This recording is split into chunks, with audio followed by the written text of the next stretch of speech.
نحمدہ ونصلی ونسلم علی رسول الکریم اما بعد۔ آج مسائل رمضان کورس کا 5واں دن ہے اور سبق نمبر 5 کا یہ پہلا حصہ ہے۔ آج کی سبق میں ان امور کا تذکرہ کیا جائے گا جن کی وجہ سے روزہ میں کوئی فرق نہیں آتا، اور ان کے ضمن میں بعض ایسے امور بھی ذکر ہوں گے جن کی وجہ سے روزہ صرف مکروہ ہو جاتا ہے۔ اس باب میں تقریباً ٹوٹل 39 مسائل ہیں جن کو میں 2 کلپوں میں بیان کرنے کی کوشش کروں گا۔ پہلا مسئلہ یہ ہے کہ اگر کوئی روزہ دار بھول کر کچھ کھائے پیے یا بھول کر جمع کرے تو اس سے روزے میں کوئی فرق نہیں آتا، اگرچہ وہ پیٹ بھر کر کھائے اور اگرچہ دن میں کئی دفعہ کھائے۔ اس کے ضمن میں ایک مسئلہ یہ ہے کہ اگر کسی روزہ دار کو کھاتی پیتی ہوئی دیکھا گیا تو اس کو یاد دلانے کا کیا حکم ہے؟ تو اس کی تفصیل یہ ہے کہ اگر وہ روزہ دار کمزور ہے اور روزہ رکھنے سے اس کو تکلیف زیادہ ہوتی ہو تو ایسی صورت میں اس کو یاد نہیں دلایا جائے گا، اور اگر وہ طاقتور ہے اور روزہ رکھنے سے اس کو زیادہ تکلیف نہیں ہوتی تو ایسے روزہ دار کو یاد دلانا واجب ہے، اور اگر کسی نے یاد نہیں دلایا تو وہ گناہگار ہوگا اور اس نے مکروہ تحریمی کا ارتکاب کیا۔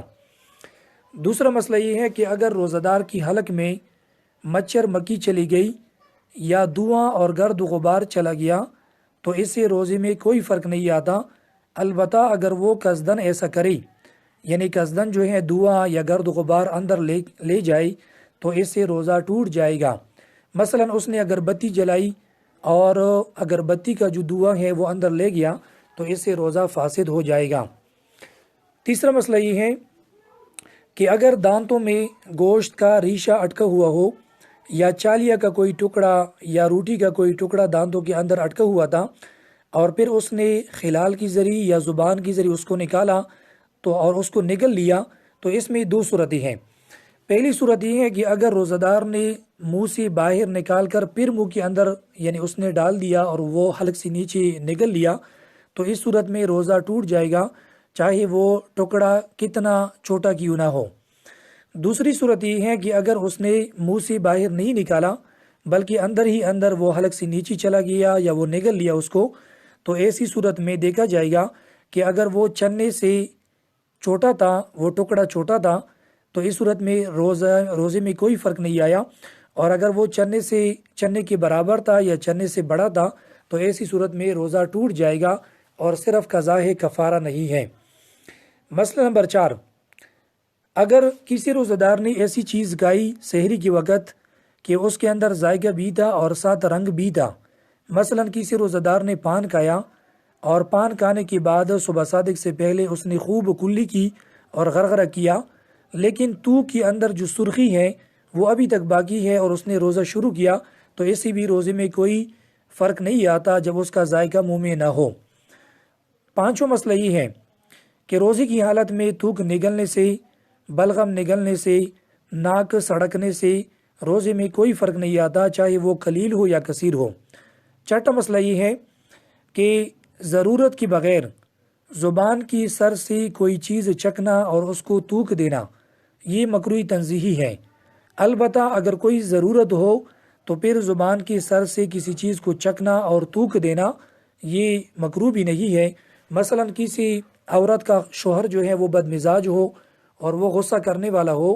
اور عورت اس بات سے ڈرتی ہو کہ سالن میں اگر مرچ یا نمک وغیرہ کم زیادہ ہوا تو شوہر جو ہے افطاری کے وقت غصہ کرے گا، تو ایسی عورت کے لیے زبان کی سر سے سالن چکنا اور پھر اس کو تھوک دینا یہ مکروہ بھی نہیں ہے اور جائز ہے، البتہ اگر سالن کی کچھ ذرات حلق سے نیچے چلے گئی تو پھر عورت کا روزہ فاسد ہو جائے گا۔ ساتواں مسئلہ یہ ہے کہ اگر کوئی بچہ چھوٹا ہے اور وہ کسی چیز کو کھانے کو چبائے بغیر نہیں کھا سکتا اور کوئی ماں جو ہے زبان سے کوئی چیز چبا کر اس کو دیتی ہو، تو اس میں بھی یہی حکم ہے کہ اگر بچے کے لیے خوراک کا کوئی اور طریقہ نہ ہو اور روزے کی حالت میں ضرورت ہو تو پھر کوئی عورت جو ہے وہ کسی چیز کو چبا کر منہ سے نکال کر بچے کو کھلا سکتی ہے اور اس سے روزے میں کوئی فرق نہیں آتا، اور اگر کوئی ذرات وغیرہ وہ نیچے چلے گئے حلق سے تو پھر اس کا بھی روزہ فاسد ہو جائے گا۔ آٹھواں مسئلہ یہ ہے کہ روزے کی حالت میں انجیکشن لگوانے سے روزے میں کوئی فرق نہیں آتا، اکثر حضرات کا یہی فتویٰ ہے، چاہے وہ انجیکشن آئی ایم ہو یا آئی وی ہو۔ آئی وی کا مطلب یہ ہے کہ وہ انجیکشن رگ میں لگایا جائے۔ آئی ایم کا مطلب یہ ہے کہ وہ گوشت میں ہو یا جو ہے وہ گوشت کے علاوہ چمڑے وغیرہ میں ہو، تو اس سے روزے میں کوئی فرق نہیں آتا، یہ بالکل یعنی جائز ہے۔ اور اسی کے ضمن میں ایک فتویٰ یہ بھی جامعہ علوم کراچی کا فتویٰ یہ ہے کہ روزے کی حالت میں شوگر کے لیے انسولین انجیکشن لگوانے کی بھی شرعاً اجازت ہے اگر ضرورت ہو۔ ہاں، ضرورت کے بغیر اس سے اجتناب کرے، لیکن اگر کسی مریض کو ضرورت ہے تو پھر انسولین انجیکشن بھی وہ لگوا سکتا ہے، روزے میں کوئی فرق نہیں آئے گا۔ نواں مسئلہ یہ ہے کہ کسی مریض کو گلوکوز یعنی ڈرپ چڑھانے سے روزے میں فرق نہیں آتا، لیکن اس میں ایک بات یاد رکھیں کہ اگر کسی مریض کو ضرورت نہ ہو اور بغیر ضرورت کی طاقت کا اس کو ڈرپ چڑھایا گیا یا پیاس بجھانے کے لیے کوئی ڈرپ چڑھایا گیا تو اس سے روزہ مکروہ ہو جائے گا، اور اگر کسی مریض کو ضرورت ہے تو پھر اس کو ہر قسم کی ڈرپ اور گلوکوز چڑھانے سے روزے میں کوئی فرق نہیں آئے گا۔ اور اسی ضمن میں علماء نے یہ مسئلہ بھی لکھا ہے کہ اگر کسی مریض کو خون چڑھانے کی ضرورت ہے تو اس کو خون بھی چڑھایا جا سکتا ہے، اس سے بھی روزے میں کوئی فرق نہیں آئے گا۔ مسئلہ نمبر 10 یہ ہے کہ روزے کی حالت میں خون دینے سے، پہلا مسئلہ تھا خون چڑھانا، اس میں ہے خون دینا۔ روزے کی حالت میں خون دینے سے اگر کمزوری لاحق ہوتی ہو تو پھر خون دینا روزے کی حالت میں مکروہ ہے، اور اگر خون دینے سے کمزوری نہ ہو تو پھر روزے کی حالت میں بلڈ ڈونیشن کرنا یا وینیسیکشن کرنا یہ بالکل جائز ہے، اس سے روزے میں کوئی فرق نہیں آتا۔ اور اسی کے ضمن میں ایک مسئلہ یہ بھی ہے کہ روزے کی حالت میں حجامہ لگوانا اگر اس سے کمزوری ہو تو پھر مکروہ ہے، اگر کمزوری نہ ہو تو پھر جائز ہے۔ مسئلہ نمبر 11، روزے کی حالت میں لیبارٹری میں ٹیسٹ دینے کے لیے یعنی خون دینا یہ بھی جائز ہے، اس سے روزے میں کوئی فرق نہیں آتا۔ مسئلہ نمبر 12 یہ ہے کہ اگر کسی کی منہ میں چھالے ہو یا منہ میں زخم ہو اور شدید ضرورت کے وقت وہ کوئی دوا منہ کے اندر لگا لے اور اس کو تھوک لے تو اس سے روزے میں کوئی فرق نہیں آتا، اور بغیر ضرورت کی منہ کے اندر اس طرح دوائی لگانا یہ مکروہ تنزیہی ہے، اور اگر دوائی حلق سے نیچے اتر گئی تو پھر روزہ جو ہے اس کا ٹوٹ جائے گا، اور اس کی صرف قضا ہے، کفارہ نہیں ہے۔ مسئلہ نمبر 13، روزے کی حالت میں داڑھ نکلوانا یعنی دانت نکلوانا ڈاکٹر سے اگر اس کی شدید ضرورت ہے تو اس کی گنجائش ہے۔ پھر اگر دوائی یا خون وہ پیٹ کے اندر چلا جائے تو اس سے روزہ جو ہے ٹوٹنے میں تفصیل یہ ہے کہ اگر وہ دوائی یا خون توک کے برابر ہو یا توک سے زیادہ ہو تو اس سے روزہ ٹوٹ جائے گا، اور اگر وہ توک سے کم ہے تو پھر اس سے روزہ نہیں ٹوٹے گا۔ اب یہ کیسے معلوم ہوگا کہ توک کے برابر ہے یا زیادہ ہے؟ تو اگر اس کا ذائقہ جو ہے حلق میں محسوس ہو جائے تو اس سے روزہ فاسد ہوگا، اور اگر اس کا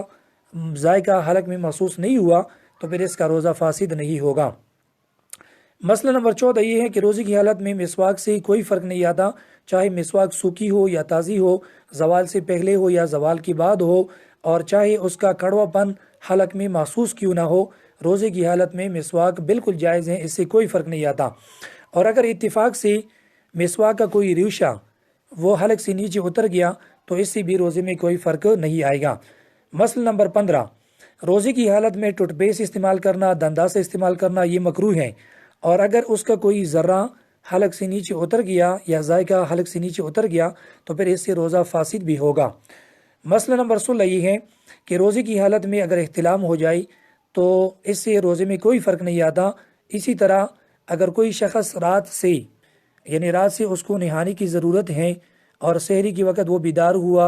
اور اس کو اتنا وقت نہیں ملا کہ وہ سحری سے پہلے یعنی غسل کر لے، تو حالت جنابت میں بھی وہ سحری کھا سکتا ہے، اور صبح صادق کے بعد جو ہے وہ غسل کر لے اور نماز کے لیے اپنے آپ کو تیار کر لے، تو اس سے بھی روزے میں کوئی فرق نہیں آتا۔ اسی طرح علماء کرام نے یہ مسئلہ بھی لکھا ہے کہ اگر کسی شخص نے پورا کا پورا روزہ جنابت کی حالت میں گزارا تو وہ گنہگار تو ہوگا لیکن اس کا روزہ ہو جائے گا، روزے میں کوئی خرابی نہیں آئے گی، باقی غسل نہ کرنے کا وہ گناہ الگ ہوگا۔ مسئلہ نمبر 17 یہ ہے کہ اگر روزے کی حالت میں آنسو یا پسینے کی 1-2 قطرے زبان یعنی منہ میں آ گئے اور وہ خود بخود یعنی حلق سے نیچے اتر گئی تو اس سے روزے میں فرق نہیں آتا، کیونکہ اس سے بچنا مشکل ہے۔ البتہ اگر وہ قطرے زیادہ ہو اور اس کی نمکینی پوری منہ میں محسوس ہوئی تو پھر جو ہے اس سے روزہ فاسد ہو جائے گا اور صرف قضا ہے، کفارہ نہیں ہے۔ مسئلہ نمبر 18 یہ ہے کہ روزے کی حالت میں دن کے وقت سرما لگانا، سر میں تیل لگانا، بدن مالش کرنا یہ بالکل جائز ہے، اس سے روزے میں کوئی فرق نہیں آتا۔ مسئلہ نمبر 19 یہ ہے کہ روزے کی حالت میں عطر سونگھنا، یعنی عطر لگا کر سونگھنا یا کوئی بھی خوشبو سونگھنا، اس سے روزے میں کوئی فرق نہیں آتا، البتہ اگر وہ خوشبو دھوئی والی ہے، جیسا کہ میں نے پہلے بیان کیا کہ اگر بتی ہے یا لبان کا دھواں ہے اور اس کو قصدن لے کر اندر گیا تو پھر اس سے روزہ فاسد ہو جائے گا۔ دھوی کے علاوہ جتنی بھی خوشبو ہے اس سے روزے میں کوئی فرق نہیں آتا۔ مسئلہ نمبر یہ 19 مسائل ہیں، آگے جو مسئلہ نمبر 20 ہے وہ تھوڑا تفصیلی ہے، اس لیے اس کو انشاءاللہ آگے کلپ میں بیان کروں گا۔ وآخر دعوانا ان الحمد للہ رب العالمین۔